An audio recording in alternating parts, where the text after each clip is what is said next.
equality, specifically race discrimination in higher education. Last year, the Department of Justice sued Yale University for discriminating against students on the basis of race.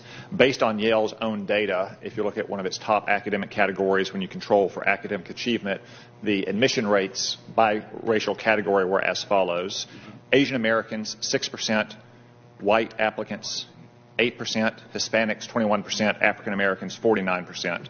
Do you think that evidence suggests discrimination based on race in Yale's admissions process? So again,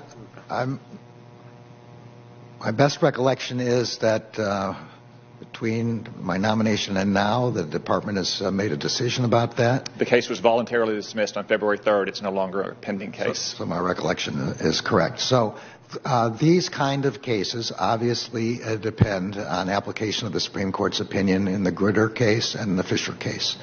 And they require a lot of factual development and examination of the facts. These cases do not only depend on disparate statistics, but on all the factors the Supreme Court instructed the lower courts and the government as to what kinds of affirmative action in higher education are permissible and which ones aren't. So I honestly can't draw any conclusions without knowing the facts of the case. So some of that Supreme Court case law about racial discrimination in higher education says that race can only be used as a plus factor. It can't be decisive in practice. It can't be a defining feature. It can't be the predominant factor. When Asian American kids are 8 times less likely to be admitted in the same band of academic achievement, you don't think that at least suggests a facial case of racial discrimination? Well, I think that's the question that you look at for the underlying facts to know. I don't remember exactly the words of the Supreme Court opinions, but they seem pretty much exactly, what you just said. You can't have a rigid quota. You can't have a fixed. This was the consequence of the Gratz case, which was the companion case to Gritter. Gritter was the University of Michigan Law School. Gratz was University of Michigan as a university.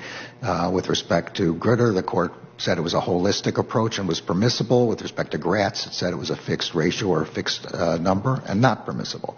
But those are things you find out by discovery in the case and examination of what the actual practices of the university were, and I have no idea what they were.